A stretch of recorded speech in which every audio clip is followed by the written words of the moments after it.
Hey, what's going on, everyone? My name is Matt Jarbo. This is 3 Buck Theater and Marvel.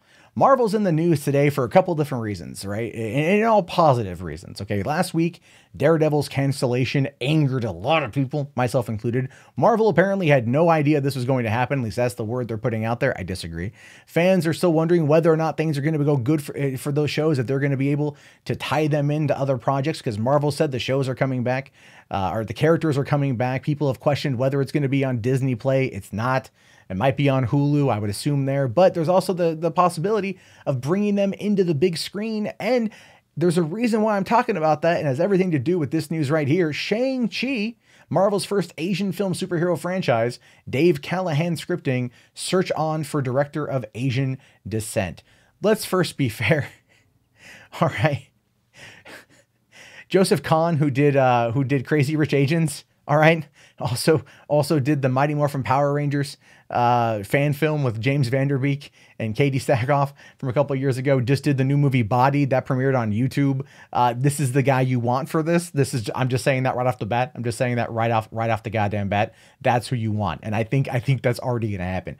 But it says here that Marvel is fast tracking Shang-Chi to be its first superhero tentpole with an Asian protagonist. The studio has set the Chinese-American scribe Dave Callahan to write the screenplay. Deadline here is Marvel is already looking at a number of Asian and Asian-American directors who want to do something as potentially monumental as was accomplished with Marvel's first viable Best Picture candidate, Black Panther, the film that tied into African and African American cultures and the sensibility of its nearly all-black cast with a black director, Ryan Coogler, and writer in Joe Robert Cole. The goal here is to do a similar thing, to introduce a new hero who blends Asian and Asian American themes crafted by Asian and Asian American filmmakers. And the thing is, that's actually an interesting concept. Black Panther did do well. Oh my God, did Black Panther do well? It grossed a lot of money it made. But here's the thing with it though. Is it a good movie? Yes, it's a good movie, but is it as good as a Best Picture category? No, it's not. It's not. But people are going to try to force Black Panther to be the Best Picture because of that representation aspect of it. They are going to do that. And that is sad because it should rest on its laurels and not on identity politics, right? And that's kind of what's going to happen here. But what we had was Asian August this last year, where Crazy Rich Asians did a lot of money. You had movies Searching with John Cho do very well. And yeah, there's been a lot of push towards the Asian American market, trying to get more films from those told from those stories, or those stories told from that perspective. And the thing is, there's nothing wrong with that. In fact, it's actually pretty cool because it is good to kind of go out into the world. I just want to see characters treated as they should be and not trying to check a box or trying to push an agenda or a narrative or an ideology. And unfortunately, as good as Black Panther was, it kind of checked all those boxes. I'm sorry, it's true. But let's take a quick look here at Shang-Chi as a character and why I feel that the whole Marvel Netflix series might actually be a gateway for that too. Now, it says here that this is from the Marvel Wikia, that Shang-Chi from Earth 616 shows here that in early life, Shang was raised to become a deadly assassin by his father, the immortal crime lord and sorcerer Fu Manchu. Feeling lessons from various masters were not enough, the boy also subjected to alchemy and virtual reality feed of techniques and styles while he slept. However, Shang-Chi became aware of his father's evil and faked his death after his first assignment. He then began to attack various elements of his father's criminal empire and allied himself with his father's enemy, Dennis Nyland Smith. In retaliation, Fu Manchu sent a number of assassins to kill him. His travels led him to meet a number of other martial artists and superheroes around the world. He met his rival Cat, teamed up with Iron Fist, Jack of All Hearts, and White Tiger to take down the corporation. Now, it also says here that when Daredevil wanted a task force to help him finally capture the Punisher and make him face legal justice, Shang-Chi became part of the group.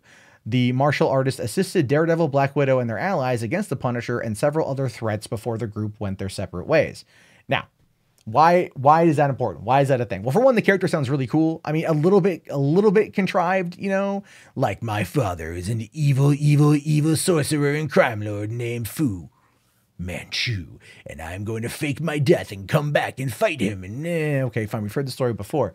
Again, we've heard this story before. That's the thing. These stories tend to have, you know, Marvel and DC have a lot of daddy issues when it comes to their comics, and that's fine. That's totally fine. It sounds cool, but the reason why that I think it's going to work though is I don't think this character on his own, I don't think this character on his own has enough pull to work on his own. I just don't. I'm sorry, I don't. I understand they want to make it a tentpole. They want to make it a thing. They're going to go with this next 10 years and they're going to push for that. Cool beans. I'm fine with it. But we see here that a lot of his lore ties him into Iron Fist and Heroes for Hire, which is Luke Cage and Daredevil. The Defenders, essentially, right? And those 3 shows are off the air now. Those actors are up for more roles, and we know that Marvel is going to reincorporate them in some way or another. So as much as I want to see a continuation of these stories as told on the small screen, give me the theatrical versions of them. Give me Charlie Cox as Daredevil, Mike Coulter as freaking Luke Cage, and Finn, whatever his name, Finn Jones as Iron Fist. And I hope that they do that. I hope that they tie them in and they bring them in. Now they could recast, which I think is a bad call.